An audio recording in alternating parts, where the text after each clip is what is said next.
જિંદગીની કોઈ ગેરંટી નથી એ વાત સાચી, પણ કાળ આટલો ક્રૂર હોઈ શકે એ ચરાડવા ગામ નજીકની એક શુક્રવારની કાળી રાતે સાબિત કરી દીધું।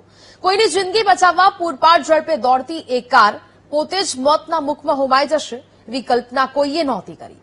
એક જ ઝાટકે પાંચ હસતા ચહેરા કાયમ માટે શાંત થઈ ગયા અને આખું પંથક આંસુના દરિયામાં ડૂબી ગયું।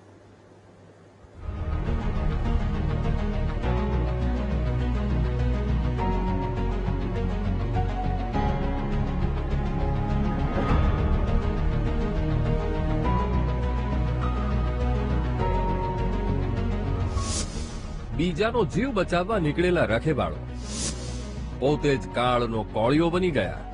હળવદના ચરાડવા ગામ નજીક થયેલા અકસ્માતે સમગ્ર પંથકને હચમચાવી દીધો। ગમખ્વાર અકસ્માત માત્ર બે વાહનોની ટક્કર નથી, પરંતુ કેટલાય પરિવારોના સપનાઓને કચડી નાખનારી એક કાળી રાત સાબિત થયો। રસ્તા પર કાળ બનીને દોડતા ડમ્પર અને કાર વચ્ચેની ભયાનક ત્રણ નિર્દોષ જિંદગીઓનો દીવો તો ઘટના સ્થળે જ બુઝાઈ ગયો। ચિચિયારીઓ અને લોહીથી લથબથ રસ્તા પરથી ઘાયલોને તાત્કાલિક હોસ્પિટલ ખસેડાયા, પરંતુ હોસ્પિટલના બીછાને મોત સામે જંગ લડતા લડતા વધુ બે લોકોએ પણ દમ તોડી દીધો।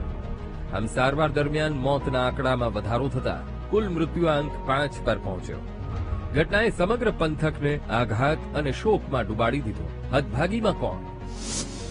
પ્રેમજીભાઈ શંકરભાઈ ડઢેચા, ભરતભાઈ પ્રેમજીભાઈ ડઢેચા, સુરેશ વિસાભાઈ સિહોરા, વિરમ ભીમાભાઈ ડઢેચા, પરેશ દિલીપભાઈ ડઢેચા। ગઈકાલે અમારા એક ગામના છોકરાનો જે માનસર ગામે અકસ્માત સર્જાયો હતો, એ અકસ્માતને ધ્યાને લઈને મારા મામાને બધા એ છોકરાને લઈ સાથે મામાના દીકરાને મોરબી ખાતે એને વધુ સારવાર માટે લઈને જતા હતા અને કડિયાણા ગામ ચરાડવા ગામ પાસે એક ડમ્પર સાથે કાર અથડાઈ અને જે અકસ્માત સર્જાયો છે જેમાં 5 લોકોના મૃત્યુ થયા છે, જે બહુ ખૂબ જ દુઃખની લાગણી અનુભવે એવી છે અને અમારા નાના એવા ગામમાં માતમ છવાઈ ગયો છે।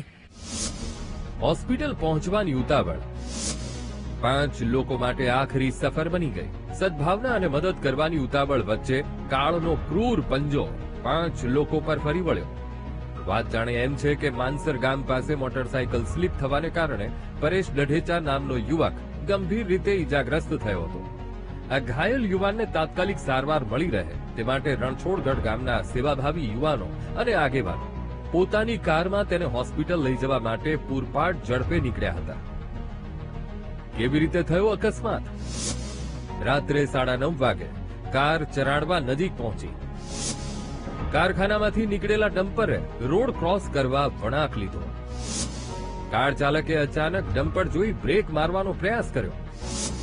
ગતિ વધુ હોવાથી કાર રોકી શકાય નહીં અને કાળ ભેટી ગયો। આ ભયાનક ટક્કરને કારણે કારનો કચ્ચર ઘાણ નીકળી ગયો અને કારમાં સવાર મુસાફરો લોખંડના પતરા વચ્ચે ફસાઈ ગયા। આ ક્રૂર અકસ્માતે હજુ પણ પીછો છોડ્યો નથી, કારણ કે અન્ય 2 લોકો હજુ પણ હોસ્પિટલમાં ગંભીર હાલતમાં જિંદગી અને મરણ વચ્ચે ઝોલા ખાઈ રહ્યા છે। અમારા ગામના એક મિત્રનું માનસર પાસે એક્સિડન્ટ થયેલું હતું, તો તેની જાણ થતાં અમારા ગામના 8-10 મિત્રો હળવદ હતા, તો તે લોકો સરકારી દવાખાને પહોંચેલ હતા અને પેલા ભાઈને એક્સિડન્ટ થયું હતું, તેમને ગાડીમાં લઈ કિયા ગાડીમાં મોરબી માટે દવાખાને લઈ ગયા હતા અને આપણે સીએનજી પંપ પાસે ચરાડવા ત્યાં આપણે ડમ્પર સાથે અકસ્માત થઈ ગયો ગાડીનો અને અમારા સાથે રહેવાવાળા 7 મિત્રો હતા, એમાંથી 5 મિત્રોનું કરુણ મોત થયું છે। અને અમારું નાનું એવું ગામ રણછોડગઢ, ત્યાં 5 અર્થી એક સાથે ઉઠવાથી અમારું ગામ આખું હિબકે ચડેલ છે અને ખૂબ જ દુઃખની લાગણી અનુભવે છે।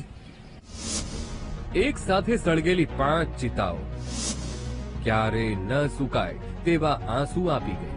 હળવદના ચરાડવા ગામ નજીક કાળનો કોળિયો બનેલા હતભાગીઓની જ્યારે અંતિમ યાત્રા નીકળી ત્યારે આખું ગામ હિબકે ચડી ગયું। એક જ ગામમાંથી 5 લોકોની નનામી જ્યારે એક સાથે ઉઠી ત્યારે પથ્થર હૃદયના માણસની આંખોમાંથી પણ ચોધાર આંસુ વહી ગયા। આખા વિસ્તારમાં ક્યારેય ન જોયો હોય તેવો હૃદય દ્રાવક અને કાળજુ કંપાવી દેનારો માહોલ સર્જાયો। અકસ્માત માત્ર 2 વાહનો વચ્ચેની અથડામણ નથી, પણ તે અનેક પરિવારોના સપના, આશા અને આજીવિકાને હંમેશા માટે કચડી નાખનારી એક કરુણ દુર્ઘટના છે. ઈશ્વર અકસ્માતમાં અકાળે વિદાય પામેલા તમામ લોકોને ચીર શાંતિ આપે અને તેમના શોકગ્રસ્ત પરિવારોને આ વજ્રઘાત સહન કરવાની શક્તિ આપે. વિશાલ જયસ્વાલ, વીટીવી ન્યૂઝ, મોરબી.